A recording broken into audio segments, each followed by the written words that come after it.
Oke, kita mulai dulu aja ya, walaupun yang datang baru 7. Hari ini kita masih ingat nggak ya, kemarin itu janjinya apa yang bakalan kita pelajari saat pertemuan sekarang? Ada yang masih ingat nggak ya?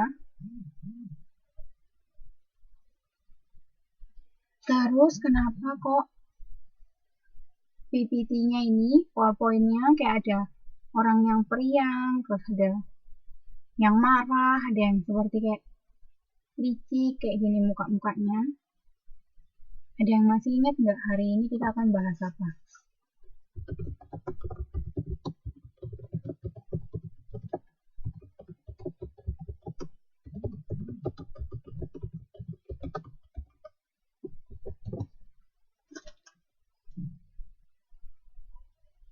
Oke, Mbak Santi Nurlaili, nomor 52.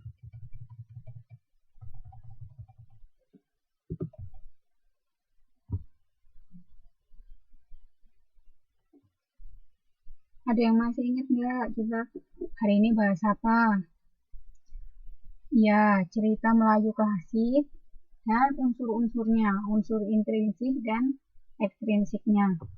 Kemarin kan saya minta tolong sebagai persiapannya dibaca 3 cerita Melayu klasik. Ada yang derita ibu, lalu bertengkar berbisik, dan yang terakhir itu yang halaman 85 itu ya, kisah Moloko. Halo, tes? Masa suaranya nggak ada? Kedengeran nggak suaranya? Halo, tes? Cerita sama layarnya? Cerita sama layarnya. Suara sama layarnya kedengeran nggak? Kedengeran sama kelihatan nggak? Oke.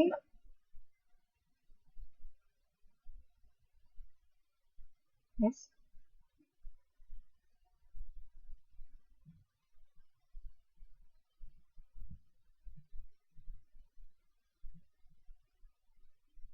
Tes suara oke ya?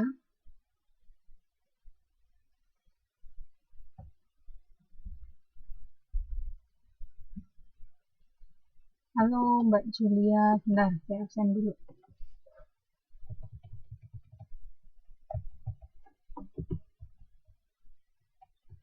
Oh iya, kalau misalkan ini ya tadi Mbak Mailda Yulia itu katanya masih mengalami kesusahan untuk login Wisik. Ada yang satu ini nggak? Satu komplek nggak ya atau deket gitu rumahnya?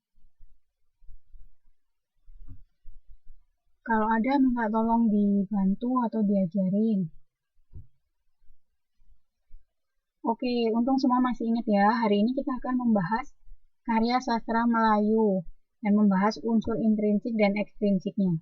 Dari ketiga cerita itu mana yang paling kalian suka?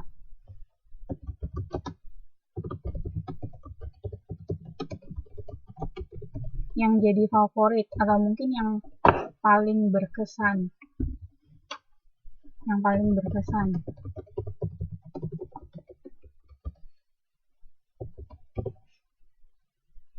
Yang paling unik.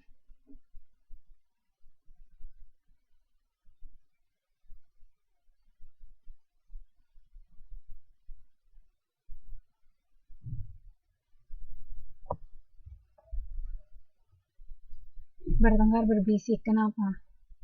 Ada yang punya jawaban lain? Mungkin ada yang lebih suka yang kisah Obia Moloko yang di halaman 85.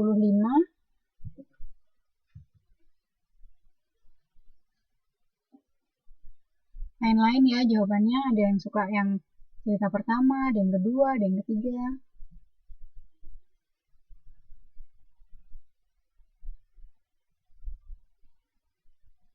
Nah, seperti yang dijanjikan kemarin, kita akan mengidentifikasi.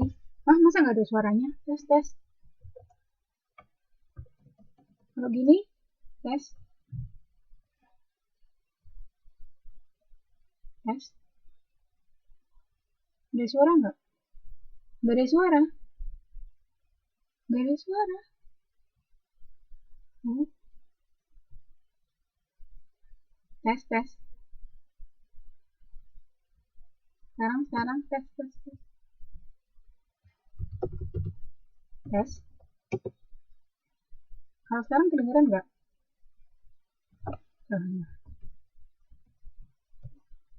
Oke. Oh, oke. Yuk kita lanjut. Jadi tadi tuh saya tanya dari 3 cerita itu, mana yang paling suka, mana yang paling berkesan.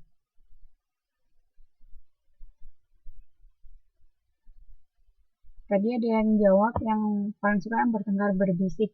Tapi by the way udah dibaca kan 3-3-nya semuanya itu? Soalnya hari ini kan kita mau membahas lebih dalam. Oh oke, ada yang suka derita ibu.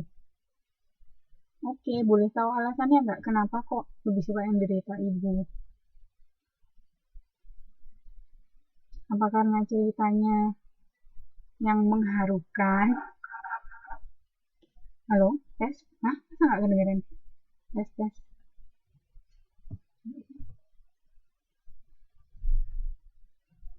Ini udah maksimal suaranya.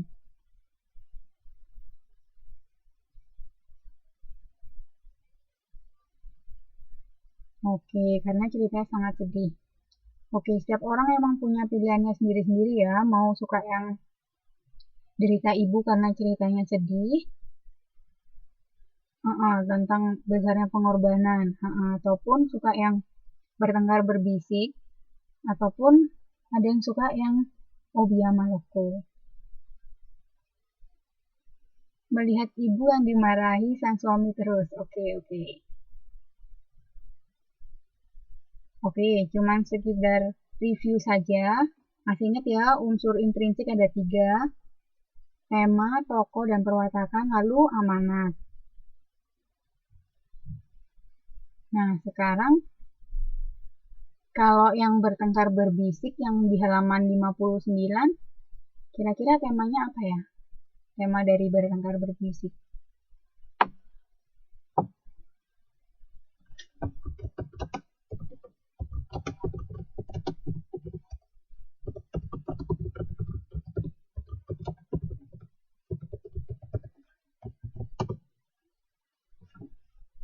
Yang halaman 59. Oh, halo Mbak Dian. Mbak Dian nomor NIS-nya berapa ya? Mbak Dian nomor 57 itu bukan?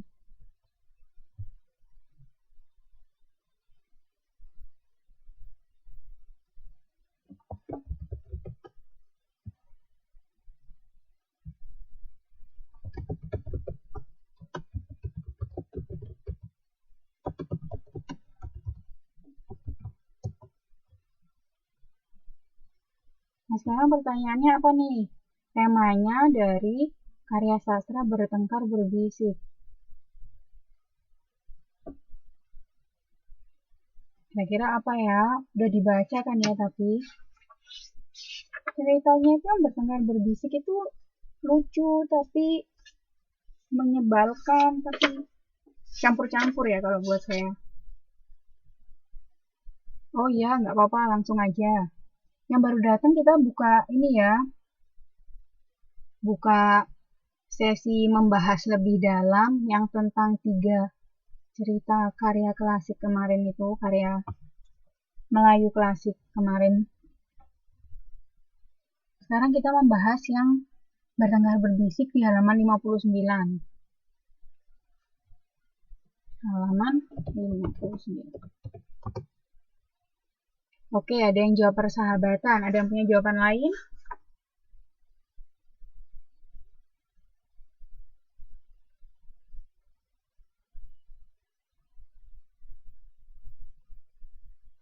Nah, kalau menurut jawaban saya, ini ceritanya bisa persahabatan juga bisa. Secara garis besar, cerita bertengkar berbisik ini bercerita tentang kecerdikan dalam menyelesaikan masalah. Jadi dia memanfaatkan peluang. Bisa juga memang. Nah, bisa juga ada yang bilang persahabatan.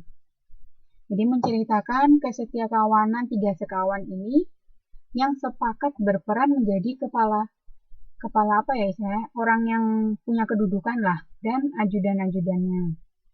Kemudian bisa juga persahabatan bila ditilik dari tadi itu, rasa iri dapat membuat orang lupa mana kawan dan mana lawan. Jadi dia mengkhianati temannya sendiri. Ya, tadi ada yang jawab pengkhianatan, betul.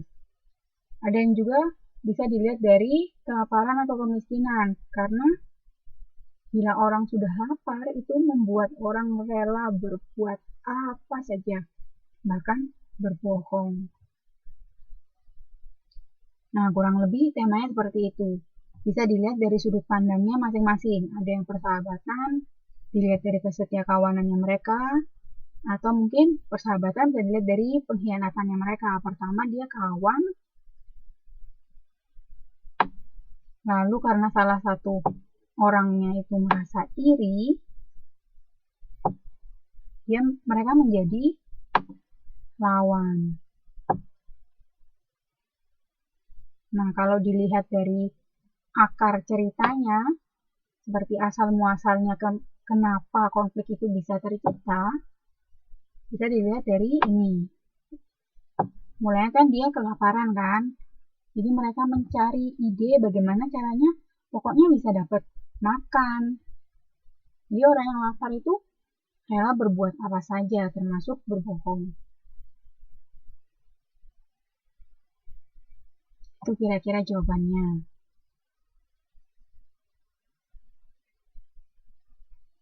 Nah, kalau unsur intrinsik yang ini sekarang, tokoh dan perwatakan. Ada siapa saja sih tokohnya yang di cerita ini di Bertengkar Berbisik? Coba sebutkan tokoh-tokohnya.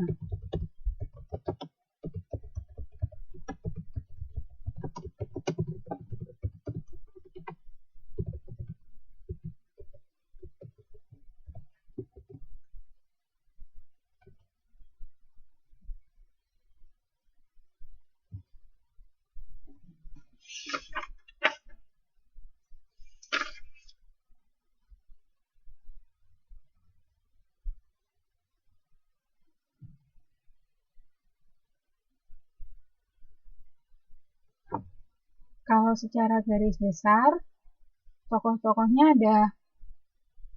Oke, jawabannya teman-teman udah banyak yang betul.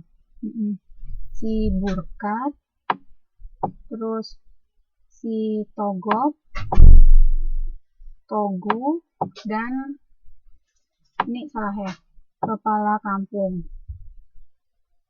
Kurang lebih ada 4 ya. Nah, sekarang pertanyaan saya gini. Itu disebut tuh kata-kata Sultan menjinjing alam. Lalu siapa sebenarnya Sultan menjinjing alam ini?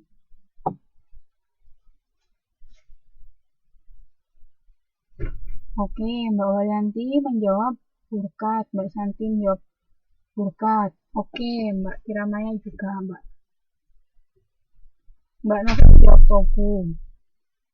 Oke, sebenarnya Sultan menjinjing alam itu adalah sebuah pangkat. Jadi mereka berdua di halaman ini nih, atau disebut pangkat atau disebut gelar atau title. Di halaman 59 yang di paragraf terakhir, itu ada kata-kata baik, tetapi mula-mula patutlah saya diberi bergelar dahulu. Nah, jadi ini hanya gelar pura-pura. Jadi gelarnya itu disebut Sultan menjinjing alam. Untuk siapa? Nah, sudah pasti jelas untuk si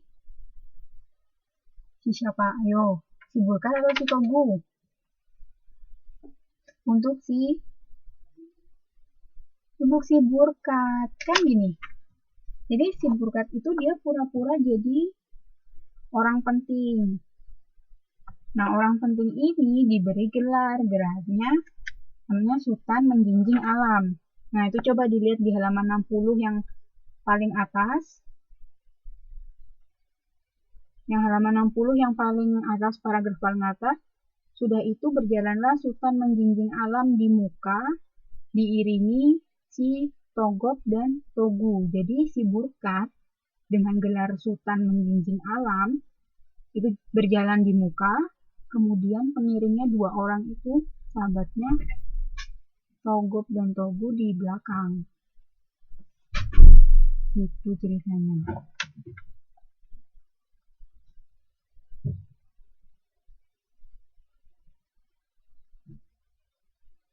Ada yang masih bingung nggak?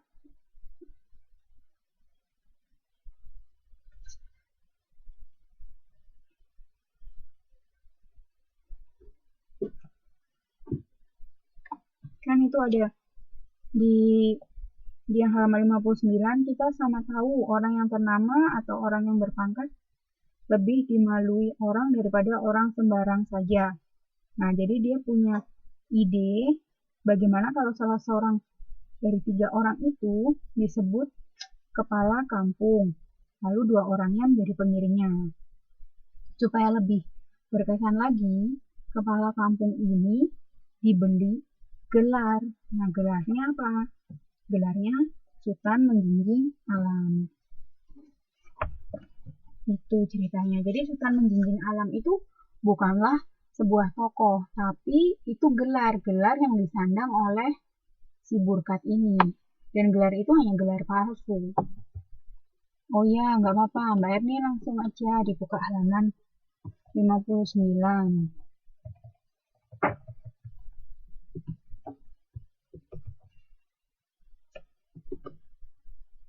Oke, masih ada yang bingung? Masih bingung nggak?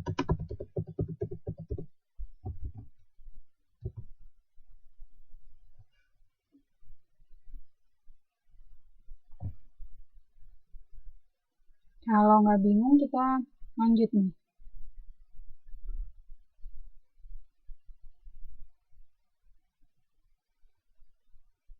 Nah, tadi secara garis besar kan orangnya ada 3 nih. Burkat, si Togop, dan si Togu. Lalu orang yang kepala kampung yang sebenarnya, kepala kampung yang didatangi oleh mereka bertiga ini. Nah, kalau sudah baca ceritanya, ini ada pilihan kan, watak-wataknya. Pasti udah bisa nebak kan? Nah, sekarang coba deh dikerjain. Coba, saya mau coba kalau Mbak Julia coba bisa pegang ini nggak ya? Dihubungkan antara tokoh dan wataknya. Bentar ya, saya buka kontrolnya semua ke teman-teman.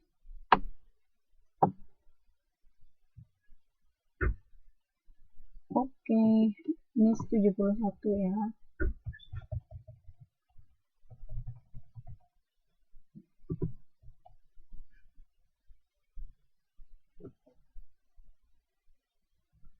Coba langsung dijawab di situ kayak kemarin itu dibuat garis. Bisa nggak?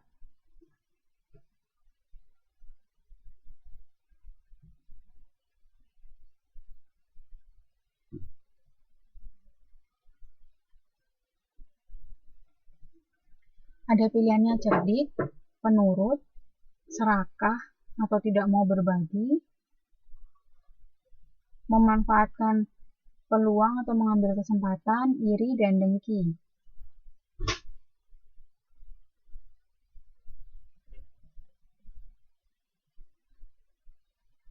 Oh iya, kalau dari sini, kalau mana yang tokoh sentral, mana yang tokoh bawahan? Masih ingat nggak kalau misalnya pertanyaannya? Mana dari tokoh ini yang termasuk tokoh sentral dan tokoh bawahan?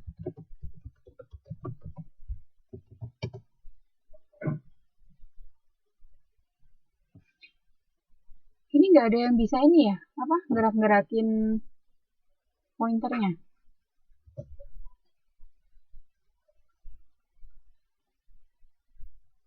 Ayo berusaha. digerakin, dihubungkan. Kalau misalkan nggak bisa gerakin poin, oke. Raise hand, Mbak Waryanti. Iya, bisa nggak digerakin, Mbak?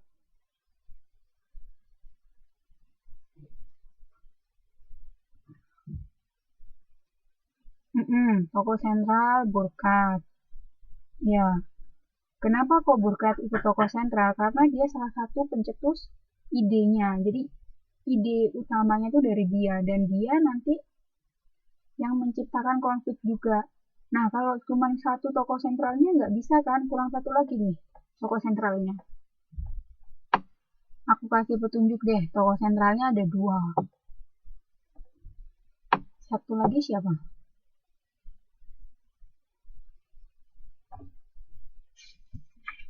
Udah betul, satu tokoh sentral yang jawab itu si Burkat.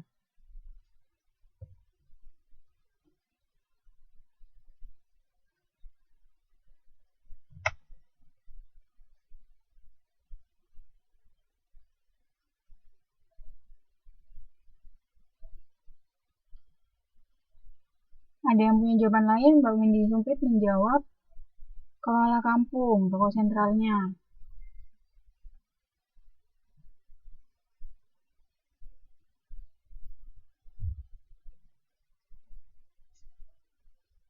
Ada yang punya jawaban lain? Ini yang lain kalau misalkan mau coba gerakin masih bisa loh. Masih saya buka kontrolnya, saya kasihkan ke teman-teman semua. Oke, jadi jawabannya gini ya. Tokoh sentralnya ada 2. Satu, si Burkat. Udah benar. Terus kali itu jawabannya. Nah, yang satunya lagi si Togop. Jadi, tokoh sentralnya ada 2. Nah, saya tulis.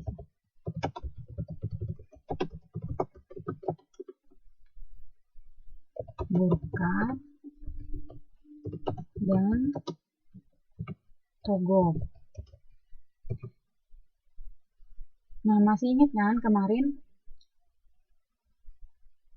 definisinya apa itu tokoh sentral? Jadi tokoh sentral itu yang menciptakan konflik. Kan kelihatan banget nih kalau si Burkat yang menciptakan idenya. Nah, lalu si Togop ketika ide itu sudah terjalan, ternyata si Togop dia ada perasaan iri dan dengki. Akhirnya 2 orang ini bertengkar dan menciptakan konflik. Nah, kalau si kepala kampung yang akhirnya mengetahui semua tipu daya 3 sekawan ini, dia hanyalah tokoh bawahan karena dia tidak ikut dalam konfliknya itu. Dia cuma di endingnya aja, dia akhirnya ketahuan. Gitu.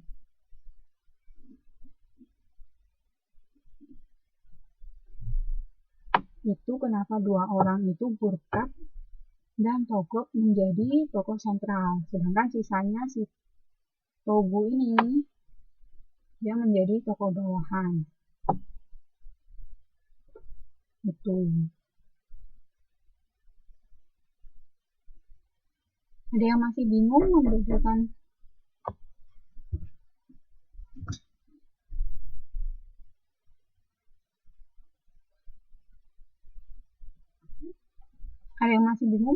tokoh sentral?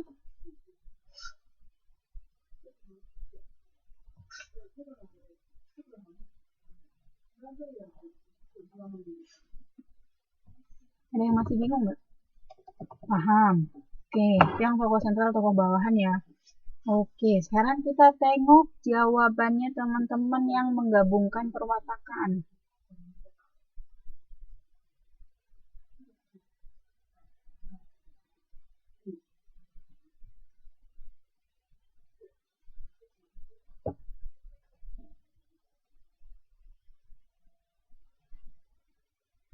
Oke, tadi benar ya, ini jawaban Burkat itu dia cerdik. Oke, Burkat juga. Oh benar, Mbak Tiramanya betul. Burkat itu cerdik, lalu serakah, tidak mau berbagi. Dia juga memanfaatkan peluang dan mengambil kesempatan. Kalau si Togop, dia lebih dominannya iri dan dengki. Kemudian si Togu, dia sih penurut saja ya. Toh dalam cerita ini dia cuma jadi tokoh sentral, dia hanya jadi tokoh bawahan, jadi dia hanya menurut apa kata kedua orang ini.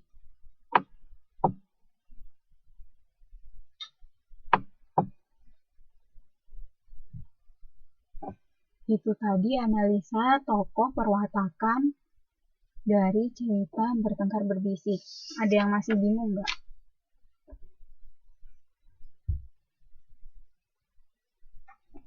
Yang masih bingung?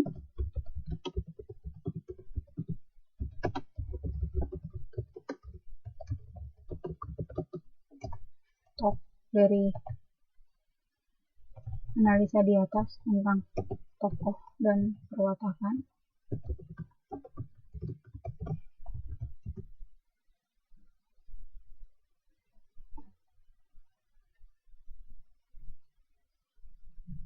Ya udah paham semua ya, udah bisa lah tadi.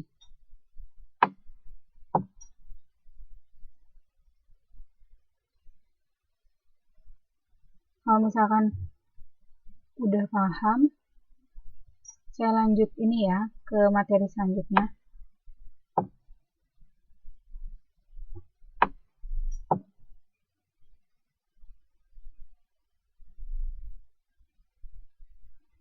Nah, lalu apa amanat yang bisa dipetik dari cerita Bertengkar Berbisik ini?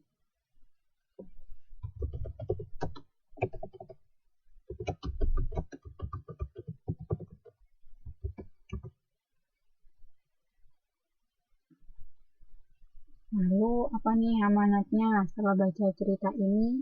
Oh, saya tahu bahwa saya tidak boleh titik-titik-titik. Atau, oh, saya tahu bahwa saya seharusnya titik-titik-titik. Pasti banyak sekali yang bisa diambil dari cerita ini. Amanatnya bisa diambil dari berbagai sudut. Tadi kan kita udah bicara temanya bisa karena persahabatan, tentang kesetiakawanan, ataupun persahabatan, pengkhianatan kan tadi bisa juga. Ataupun diambil dari sisi cerdiknya juga bisa.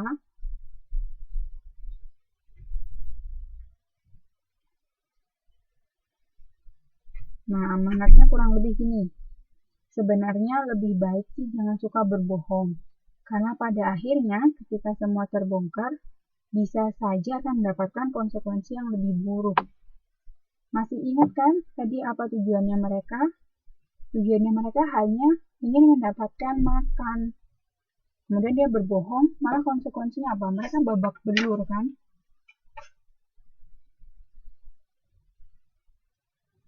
Mereka babak belur karena mereka sudah bertengkar. Dua orang itu sudah bertengkar sendiri karena iri dengkinya tadi. Lalu hikmah yang kedua juga bisa jangan serakah. Kita harus berbagi. Nah, tadi si Burkat itu dia tadi waktu makan dia sudah mendapatkan lauk dan porsi yang lebih besar. Lalu kemudian waktu tidur dia juga mendapatkan fasilitas yang lebih banyak. Bolehlah berbagi sedikit dengan temannya. Nah, jangan serakah. Lalu hindari juga sifat iri. Nah, sebenarnya yang memicu kenapa si Togop itu marah kan karena dia iri melihat si Burkat. Oh, si Burkat kok apa-apa dapat lebih bagus ya. Nah, seperti itu. Biasakan juga untuk setia kawan. Oh iya, itu betul jawabannya Mbak Kirana ya. Sesama kawan harus saling berbagi. Nah, betul. Tidak boleh egois. Setia kawan dan saling membantu. Betul. Jangan juga ini berkhianat pada teman. Kita kan tadi udah janji bahwa 3 orang ini pura-puranya skenarionya yang satu jadi orang yang lebih tinggi, yang duanya jadi ajudannya. Nah, yang paling penting bila ada masalah, dibicarakan dengan kepala dingin. Usahakan untuk terhindar dari adu fisik. Sebenarnya kalau mereka tadi cuman diskusi pelan-pelan, mungkin nggak akan ketahuan, nggak akan terbongkar semuanya.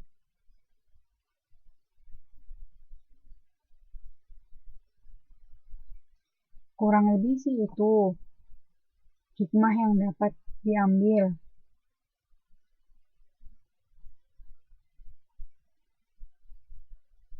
Nah, sekarang kalau misalkan yang ini halaman 85 itu, halaman 85 coba dibuka dulu.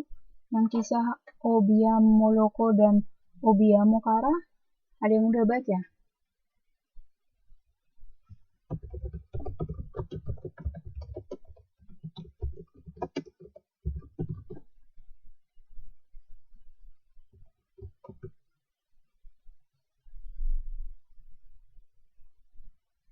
Oke, kalau yang 85 itu hikmah yang bisa diambil apa?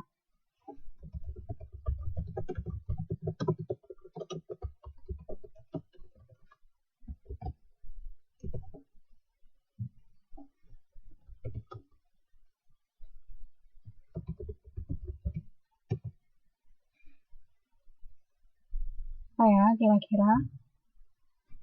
Itu kan tadi ada ayah, ibu, ayah ini dia seorang nelayan, lalu ibu, kemudian dua anak. Anak yang pertama itu seorang perempuan bernama Obiamoloko. Kemudian adiknya laki-laki bernama Obiamokara. Apa ya? Pasti kan ada hikmahnya tuh habis baca cerita tadi.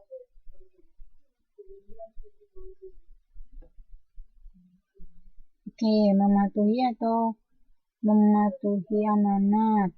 Harus amanah pada janji yang diberikan. Anak-anak yang melanggar kata-kata ibu dan berakibat fatal pada ayahnya harus menurut dan patuh.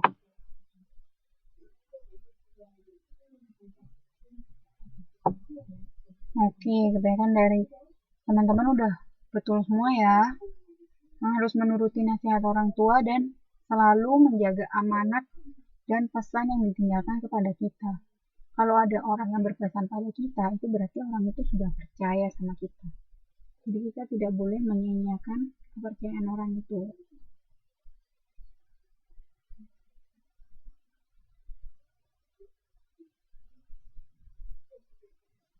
Oke, kalau berarti tiga cerita ini dan unsur intrinsiknya nggak ada masalah ya.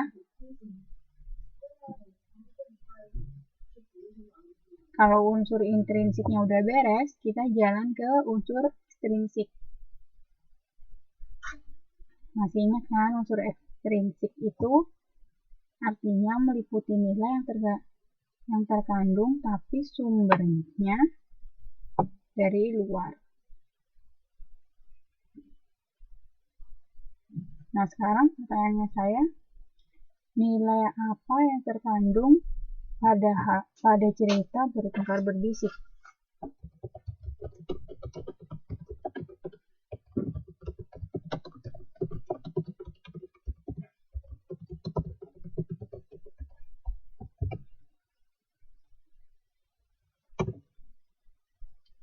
Nilai agama, nilai sosial, ekonomi, politik, budaya. Yang halaman tadi yang 59 tadi, kira-kira nilainya apa ya? Oke, kebanyakan jawab sosial. Oke, kenapa kok sosial? Kebanyakan dari kita emang sudah jawab benar ya, teman-teman udah benar sekali, nilainya sosial dan budaya. Jadi dalam cerita ini menggambarkan ada nilai-nilai yang kita anut. Biasanya nilai-nilai ini ya, nilai-nilai sosial dan nilai budaya yang kita anut. Jadi orang yang mempunyai kedudukan lebih tinggi biasanya akan lebih dihormati dan disegani. Makanya untuk mendapatkan makanan gratis tadi mereka pura-pura menjadi orang yang lebih tinggi. Jadi si Burkat tadi bilang, gimana kalau saya jadi orang yang punya gelar, jadi bisa dihormati dan disegani. Kemudian orang yang berkedudukan tinggi akan mendapatkan fasilitas yang lebih. Sudah kelihatan ya tadi contohnya, si Burkat yang mempunyai gelar dibanding dua ajudannya. Mulai dari makanan yang diberikan, porsinya juga udah beda. Porsinya ya jenisnya, lauknya tadi. Lalu waktu duduk tadi, waktu tidur juga semuanya berbeda. Jadi inilah budaya yang ada di masyarakat kita. Yaitu dimana orang yang punya kedudukan akan lebih dihormati dan disegani, kemudian dia biasanya akan mendapatkan fasilitas yang lebih. Itu tadi alasannya kenapa cerita ini mengandung nilai sosial dan budaya.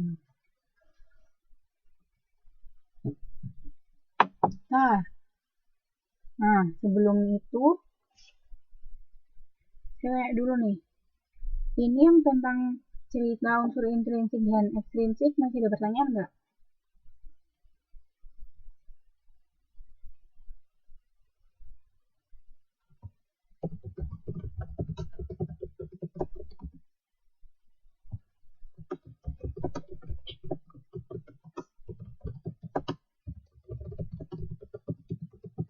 Kalau nggak ada pertanyaan, saya mau lanjut membahas yang karangan argumentasi kemarin.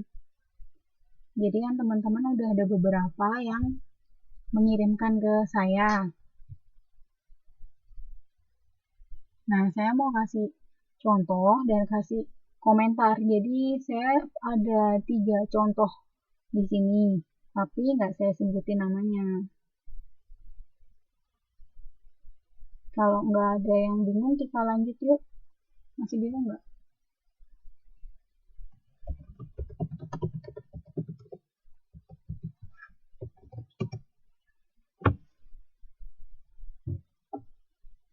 Oke, lanjut ya.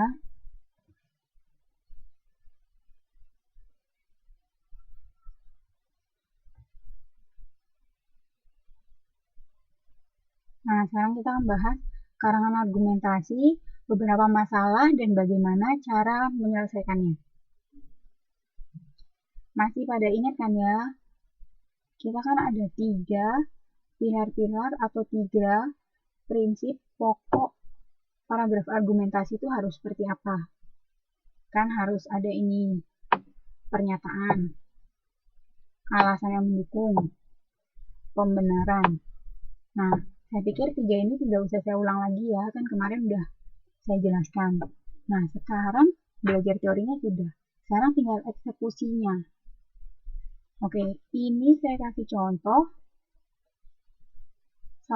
Ini contoh dari hasil karya teman-teman sendiri.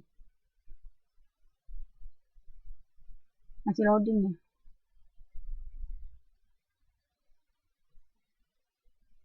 Bentar ya.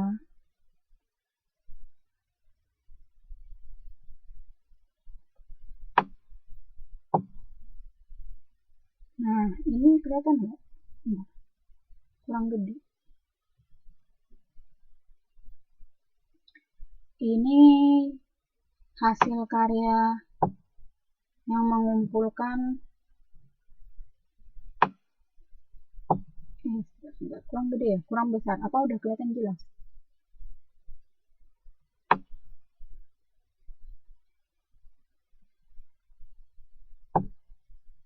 Udah kelihatan jelas ya? Apa kurang besar?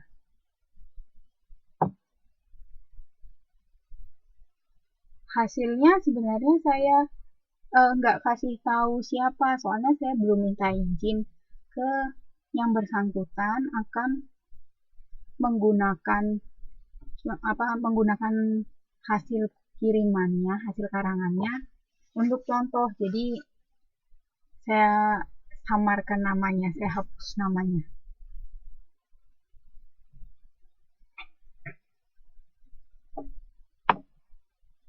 Nanti deh saya tanya ke orangnya, boleh nggak sebutkan namanya. Oke, sekarang kita fokus ke hasilnya dulu ya, ke karangannya dulu ya. Nah, dibaca dulu, dibaca sepintas saja. Jadi, seorang siswi ini mengirimkan karangan tentang bahaya mengkonsumsi makanan instan. Nah, di awal paragraf, dia berbicara tentang bahaya cepat saji atau fast food atau instan. Nah, bagaimana cara menghindarinya? Dia bilangnya gini, lebih mengkonsumsi makanan ibu ataupun membuat makanan favorit sendiri. Nah, dia juga bilang bahwa sebenarnya makanan segar yang baru dimasak lebih terjamin kesehatannya karena tanpa pengawet. Nah, selain itu dia juga memberikan alasan-alasan ini nih. Seperti kalau di makanan fast food, akan ada kandungan garam yang tinggi yang menyebabkan hipertensi. Lalu kandungan gula yang tinggi menyebabkan diabetes.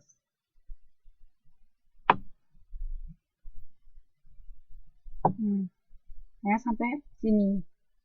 Nah, walaupun kelihatannya mungkin teman-teman, wah, apa sih itu kok cuma 3 paragraf? Nah, sebenarnya kita bukan cuma lihat dari panjang pendeknya 3 paragraf, tapi kita lihat sudah memenuhikah kriteria yang 3 tadi itu. Nah, ini komentar saya. Karangannya sudah memenuhi 3 unsur argumentasi itu, mulai dari pernyataan, alasan, dan pembenaran. Jadi seperti ini, pernyataannya dengan tegas, dia bilang bahwa bahaya mengkonsumsi makanan instan, dan dia juga mengajak untuk memasak makanan sendiri. Nah, alasannya kenapa? Mengapa kok alasannya makanan instan ini berbahaya? Nah, karena ini makanan instan tidak higienis, kemudian mengandung kadar gula, garam, lemak, dan kalori yang tinggi. Kemudian kandungan garam ini menyebabkan hipertensi, gula menyebabkan diabetes. Nah, kemudian hal ini dirangkum juga oleh pembenaran, yaitu sebenarnya bisa loh kita itu menghindari bahaya-bahaya itu dengan mengkonsumsi makanan ibu atau memasak sendiri. Bahkan biasanya makanan yang kita buat sendiri itu nanti terjamin kesehatannya tanpa pengawet. Dan bahkan dia menemukan fakta juga bahwa biasanya makanan instan atau fast food ternyata lebih mahal bila dibandingkan nasi plus sayur mayur, ikan, dan daging. Nah, untuk karangan ini saya benar-benar suka sekali, kagum sekali karena sudah memenuhi 3 unsur tersebut.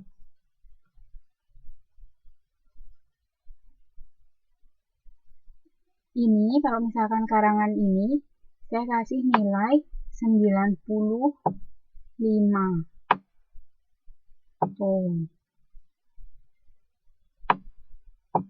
Oh, bagus kan? Ada yang mau kasih pendapat?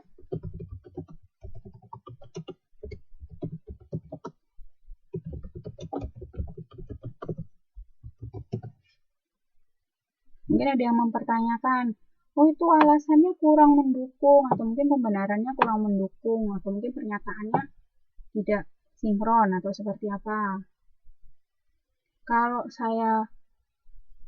menurut saya, ini karangan yang ini sudah memenuhi 3 unsur itu, dan layaklah untuk mendapat nilai 95. Nah, jadi yang saya harapkan ke teman-teman, nanti kalau nulis karangan argumentasi, tidak perlu yang panjang-panjang, tapi yang penting memenuhi 3 unsur itu.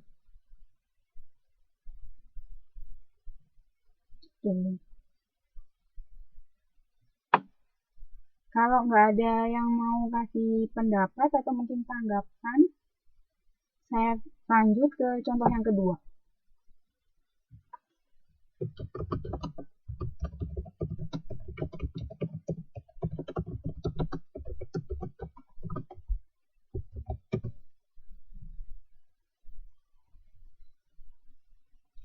Oke, ya, apalagi kalau misalkan tadi ini mengumpulkannya ini paling nggak minimal 95. Apalagi kalau misalkan diketik rapi, terus ngumpulinnya nggak lebih dari deadline, saya nggak akan ambil nggak saya akan ambil pusing, pasti saya nulis 100 di tugas pertama. Karena saya juga lihat apa ya eh, kerja kerasnya. Oke, lanjut ya.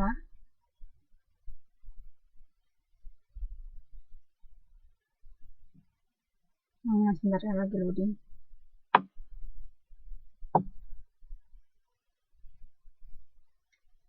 Semuanya udah pada ngumpulin semuanya ya.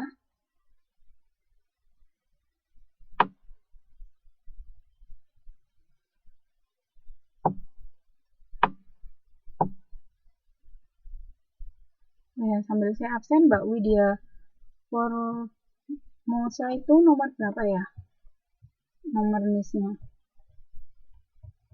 Mbak Widya itu nomor ini bukan? 54.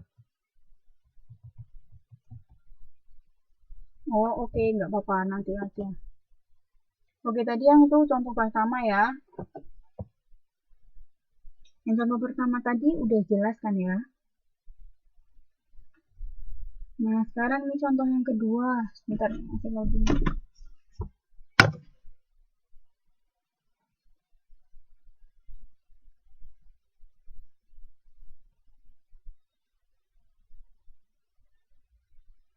Ada kesulitan nggak dalam menulis karangan argumentasi?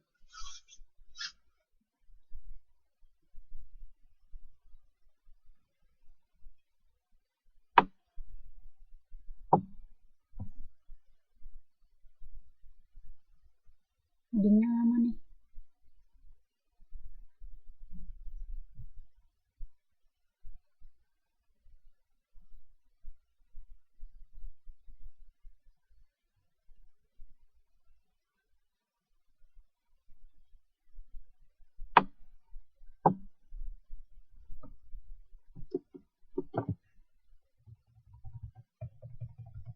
Bentar ya, ini masih loading. Saya mau kasih contoh yang kedua. Jadi saya punya 3 contoh.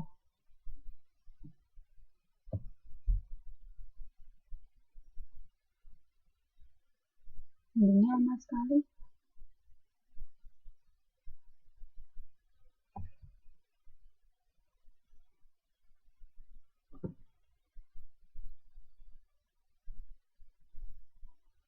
Nah, ini.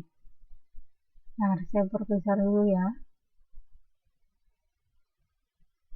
Nah, kelihatan jelas nggak?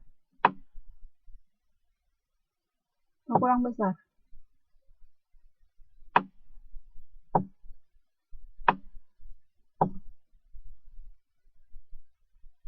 Oke, jelas ya. Oke, kita baca sedikit, pendek aja kok ini. Nah, kira-kira dari teman-teman kalau baca cerita argumentasi ini ada tanggapan nggak? Ini juga salah satu hasil dari teman-teman kita, cuma namanya saya hilangin. Ada tanggapan? Coba dibaca dulu. Apakah sudah memenuhi unsur 3 prinsip karangan argumentasi? Coba ya.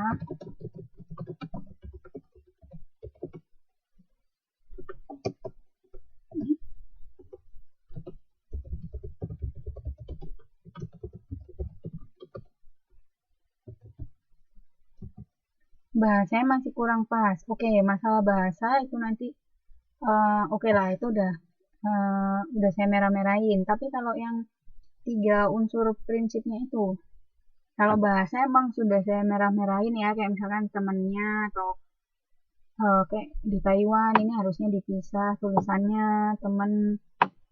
Ini nanti bisa kita perbaiki sambil jalan lah, sambil pelan-pelan.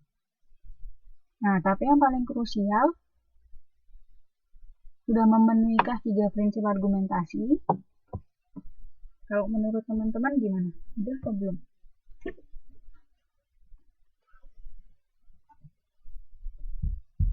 Gimana nih? Kenapa kok belum?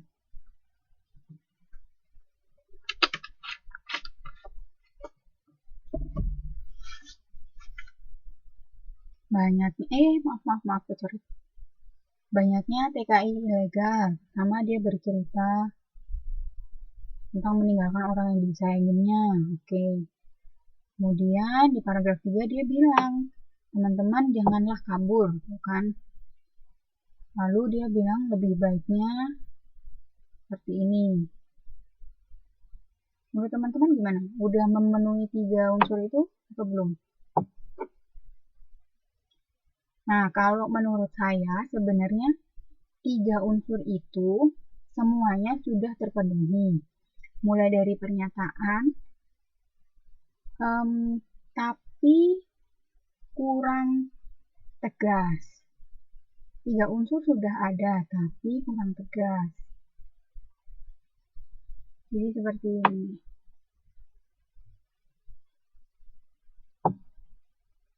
Nah, ini tadi saya kasih komentar besar sedikit. 3 unsurnya ada, cuman tadi yang pertama memang alurnya belum rapi. Terus kurang tegas dalam dia hanya bicara seperti ini, teman-teman janganlah kabur bila ada masalah konsultasi kepada agen, tapi dia kurang menegaskan sebenarnya menjadi TKI yang kabur itu sangatlah berisiko tinggi dan akan ada konsekuensinya. Nah, terus menurut saya judulnya juga belum mencerminkan isi argumentasi. Kenapa? Nih ya, judulnya kan tadi banyaknya TKI ilegal. Nah, terus memang kenapa banyaknya TKI ilegal? Kurang mencerminkan isi bacaannya. Kalau menurut saya, saran saya, nah misalkan, contohnya seperti ini, kabur dari majikan bukanlah solusi bagi para TKI ilegal. Nah, jadi waktu kita membaca judul cerita, kita sudah tahu kemana arah si pengarang ini akan bercerita. Jadi kalau misalkan judulnya hanya banyaknya TKI ilegal, terus kenapa TKI ilegal ini kenapa? Ngapain mereka? Nah, seperti itu. Jadi saya sarankan, jadi seperti ini, kabur dari majikan bukanlah solusi bagi para TKI ilegal. Jadi lebih mencerminkan isinya. Lalu ini kalau masalah bahasa tidak baku dan huruf kapital itu nanti kita perbaiki pelan-pelan, nggak masalah. Nah, padahal sebenarnya unsurnya itu udah bagus sekali. Saya bisa lihat pernyataannya bahwa dia menyatakan bahwa lebih baik menjadi TKI resmi. Kemudian pendukungnya ini tidaklah enak menjadi TKI yang kabur. Tadi kan bilang gitu kan. Tidak nyaman saat bepergian karena mungkin ada razia. Kemudian kesulitan mendapatkan fasilitas pengobatan. Apalagi bila saat tertangkap razia bisa dipulangkan dan dikenai denda. Ditambah lagi proses untuk datang kembali ke Taiwan itu menjadi lebih susah. Inilah alasan-alasan atau derita-derita konsekuensi-konsekuensi yang dialami TKI kalau misalkan kabur. Nah, sebenarnya siswa ini sudah menjelaskan semuanya di sini. Nah, nih, kemana-mana tidak nyaman, bila sakit susah berobat. Hanya saja cara penulisannya kurang tegas dan alurnya belum tuntun. Itu menurut saya. Nah, jadi harusnya dia juga ada ini, kalimat yang lebih tegas lagi ini. Jangan kabur bila ada masalah dapat konsultasi dengan agen masing-masing. Nah, sudah dijelaskan di atas di atas ini. Hanya saja cara penulisannya dan alurnya yang belum rapi. Itu. Ada yang ditanyakan?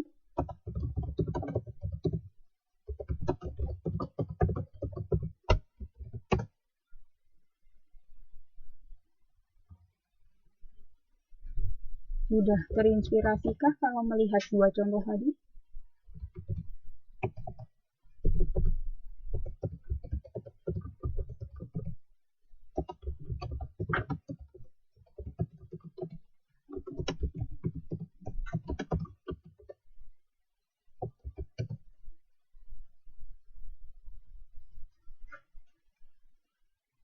Suara saya kedengeran nggak? Jelas nggak? Layarnya juga kelihatan nggak?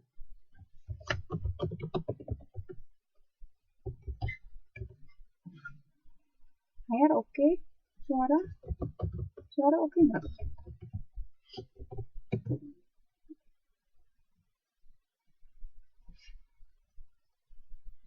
Gimana? Ada masalah nggak? Oke, semua oke ya.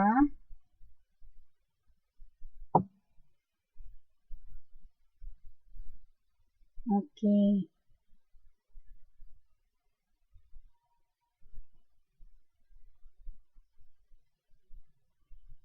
Nah, jadi secara garis besar, Klausul punya saya bagaimana yang terakhir?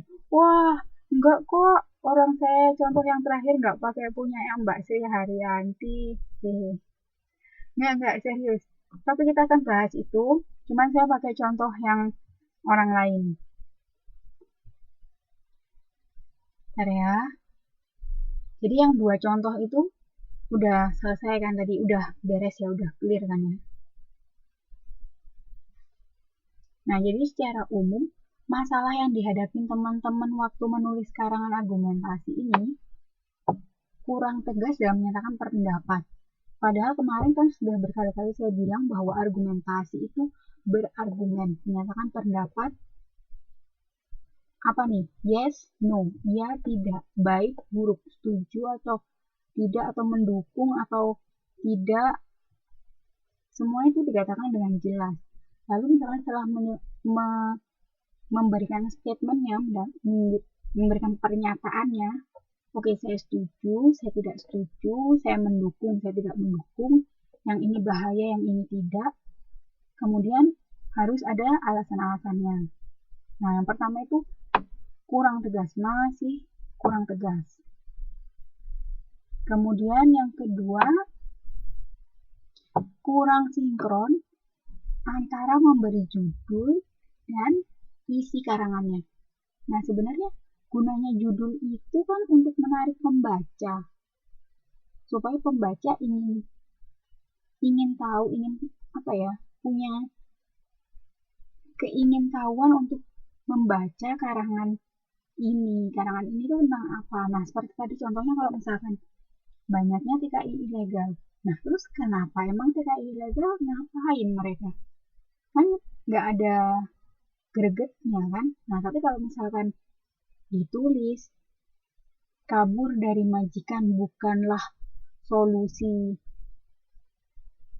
apalagi itu solusi ketidaksamaan job atau apa, misalkan ada masalah, kabur itu bukanlah menjadi solusi, misalkan seperti itu. Nah, itu kan kalau orang baca judul, dia langsung tertarik. Nah, kemudian ini, penggunaan kata baku, lalu penggunaan istilah asing harusnya pakai ditulis di garis miring kayak gini. Garis miring. Ejaan. Kalau ini yang nomor 456 bisa lah kita ubah pelan-pelan. Itu memang tidak bisa langsung. Memang kalau misalnya biasa nulis pasti udah kebiasaan. Tapi kalau jarang nulis mungkin masih sedikit kagok. Itu nggak masalah. Nah, masalah yang ketiga adalah kurang bisa mengolah sumber atau literatur. Nah, biasanya gini nih. Kemarin kan saya kasih benar-benar kebebasan untuk milih tema apapun. Saya bebaskan temanya apapun. Dan juga pasti dari teman-teman juga kan yang melihat web-web tertentu, misalkan cari fakta ataupun istilahnya riset lah. Oke, tapi yang saya sayangkan adalah kurang bisa mengolah sumber literatur. Literatur itu harusnya dibaca, diserap, dan dipahami. Setelah diserap dan dipahami, ditulis melalui sudut pandang teman-teman sendiri. Nah, harusnya kayak gitu.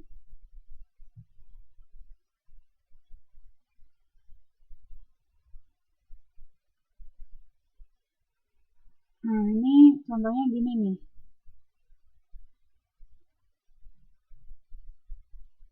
Nah, ada teman-teman yang ngirim tugasnya ke saya. Ini apanya website yang dia jadikan literatur. Jadi dia menulis tentang apakah rokok elektrik itu aman atau tidak. Nah, tapi masalahnya dia mengcopy paste, kalau menurut saya ya, itu mengcopy paste semuanya. Jadi kayak satu paragraf ini semuanya di copy paste. Lalu tidak, saya bisa lihat ini.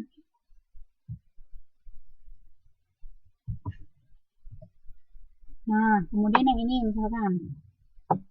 Nah, ini semuanya di copy paste. Ini dari ini sampai sini, shred. Lalu ini sampai sini, shred, di copy paste semuanya. Nah, kalau itu menurut saya bukan diolah, tapi apa ya? Kayak hampir seperti menyalin. Nah, sebenarnya dulu waktu SMA, saya ingat sekali, waktu ada tugas untuk menulis karya ilmiah, kalau misalkan ada 20 kata berturut-turut yang kita copy paste sama plek, kita harus menuliskan sumbernya. Misalkan ini nih, satu paragraf ini lebih dari 20 kata, saya tulis dalam paragraf saya. Nah, saya harus kasih kayak kutipan gitu. Dalam kurung, terus sumbernya apa, terus koma, tahun berapa gitu. Nah, itu kalau memang mengutip dan untuk karya tulis ilmiah. Itu memang tidak mudah untuk dipelajari. Nah, sekarang saya kasih solusi. Nah, lalu kalau misalkan saya mau nulis, saya ingin riset atau baca literatur tertentu, bagaimana caranya? Nah, caranya gampang. Yang pertama ini ya, tadi saya kasih contoh.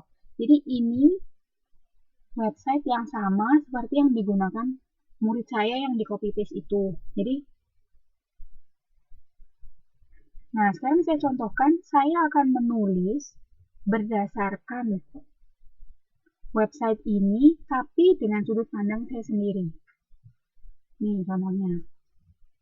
Pertama setelah saya membaca, saya akan membuat pernyataan.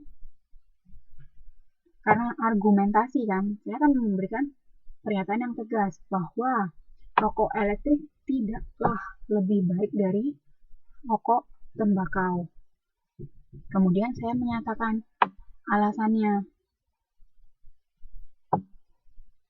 Karena ada pernyataan dari American Lung Association bahwa efek panjang belum diuji klinis.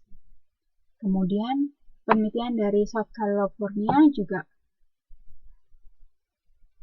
menemukan bahwa ternyata kandungannya lebih banyak zat yang berbahaya. Sebagai pembenarannya, penegasannya, bahkan saya bilang, ini loh, WHO dan BPOM ini juga bahkan masih mengawasi dan membatasi penyebaran konsumsi rokok elektrik. Nah, ini tulisan saya tulis berdasarkan literatur yang sama, tapi coba lihat, dibaca. Nah, seperti ini. Kayak saya ini mengutip nih, saya kasih tanda petik 2 di atas, saya mengutip. Coba dibaca nih. Saya menulis, sepintas rokok elektrik menjadi jalan keluar bagi perokok tembakau untuk menghindari polusi. Nah, hilangnya residu asap dari rokok tembakau dan digantikan ini bla bla bla bla ini. Nah, bandingkan dengan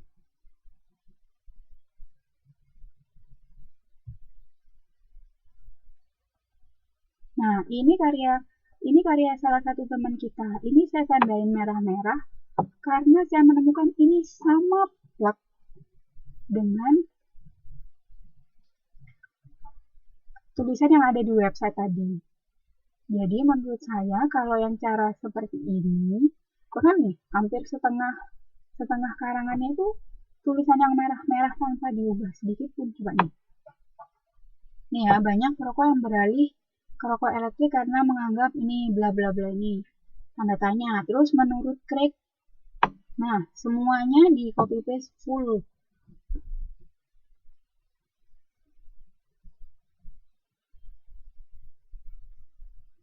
Oh, yang tadi itu udah saya hapus ya. Terus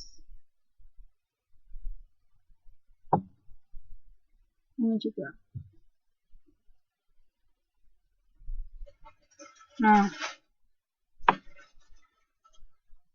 Nah ini nih bawahnya nih juga. Dia mengcopy semuanya tanpa mengambil intinya dan menulisnya kembali menjadi sudut pandangnya sendiri. Jadi menurut saya kurang kurang kreatif. Berarti nah ini bisa dilihat tulisannya sama plug, jadi cuma kayak di copy terus di paste, disalin. Coba dibedakan kalau yang ini. Nah, dia menggunakan idenya masih sama. Idenya sama. Dia bilang, dalam hal ini saya menulis bahwa nanti kalau rokok elektrik, dia tidak akan ada asap, tapi ada uap.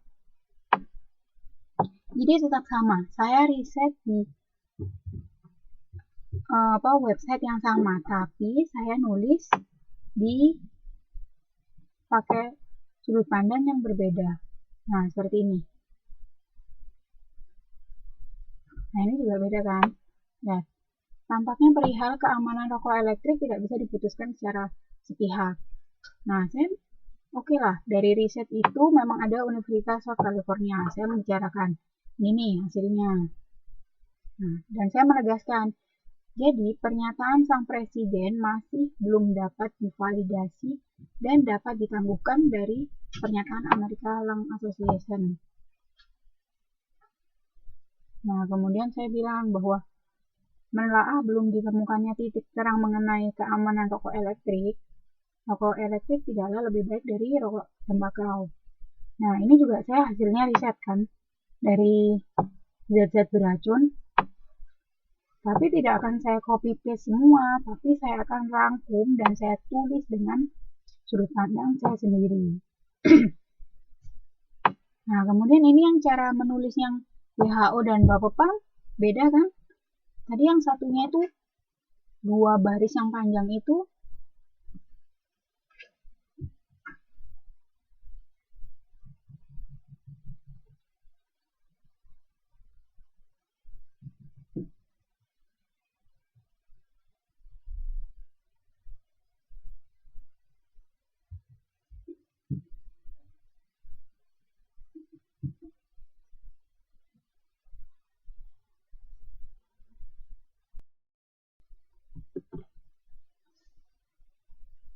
oke, suara sekarang ada. Nah, jadi gitu. Riset itu pasti boleh. Membaca literatur tapi boleh. Coba lihat tadi. Ada 2 kutipan yang BPOM dan WHO. Tadi sepanjang 2 itu. Oh, ini harusnya ganti ini loh. Ganti halaman. Tapi jadinya berpisah. Dua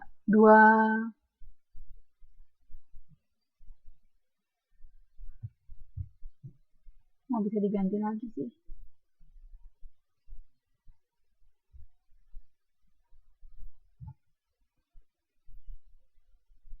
Tadi ada 2 organisasi dari WHO dan BPOM yang sama-sama mengingatkan. Nah, ini bisa digabung. Ini sebenarnya kalau Word jadi gabung jadi satu. Ini cuman karena di whiteboard jadinya kepisah 2.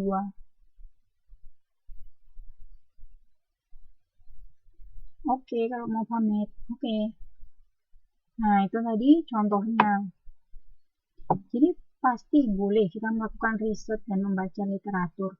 Tapi bukan berarti semuanya di copy paste mentah-mentah. Itu tadi contohnya. Dan saya udah memberikan contoh juga. Ini nih. Oke lah, kita membaca web yang sama. Tapi ada bedanya loh. Perbedaan besar antara yang cuman copy paste dan yang benar-benar dibaca, diserap, lalu kemudian ditulis kembali menurut sudut pandangnya kalian sendiri. Mengutip buku tuh juga boleh. Bahkan ada misalkan kalau karya tulis ilmiah kan ada tuh tulisannya. Misalkan mengutip satu paragraf, kemudian ada tulisannya dalam kurung, namanya siapa, koma, tahunnya berapa gitu kan. Nah, kalau menurut saya sih sejauh ini paling nggak kita belajarnya jangan untuk mengcopy paste karya orang lain, tapi boleh membaca, boleh menyerap, mengambil ilmunya itu boleh, tapi ditulis dengan sudut pandang dan kata-kata dan analisa kita sendiri.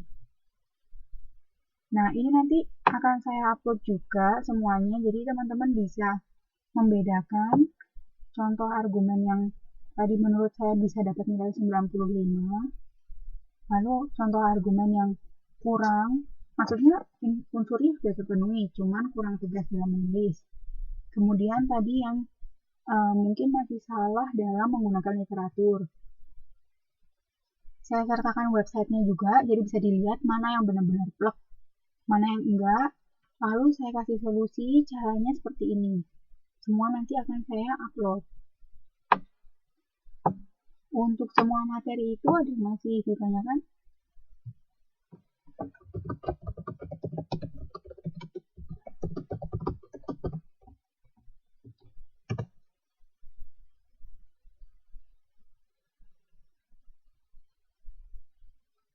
Kalau dari saya sih, materinya cukup itu saja.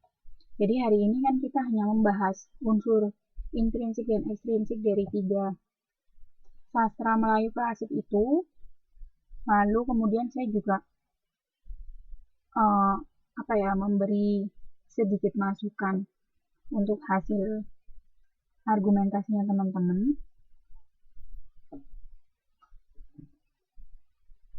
Karena ini udah semester 2 ya, kan kemarin udah nulis 3 macam karangan, sekarang nulis yang argumentasi. Jadi menurut saya harus lebih tegas lagi dalam menulis, karena namanya juga argumentasi. Jadi berargumen, berargue, ngasih pendapat. Gitu. Oke? Paham? Untuk hari ini nggak ada tugas dari saya, cuman sekedar mengingatkan tanggal 8 insya Allah kita ketemu di KDI. Jangan lupa dipersiapkan pidatonya. Terus apalagi ya, yang belum ngumpulin coba dikumpulin lagi. Terus ada beberapa siswa yang saya minta untuk ngerjain ulang, jadi dikerjain lagi. Kalau dikerjain lagi nggak usah panjang-panjang, kayak tadi contohnya teman-teman juga nggak panjang-panjang. Menurut saya itu cukup lah, nggak usah panjang-panjang, yang penting 3 unsurnya itu terpenuhi. Ada yang ingin ditanyakan lagi? Kalau enggak, saya akhiri.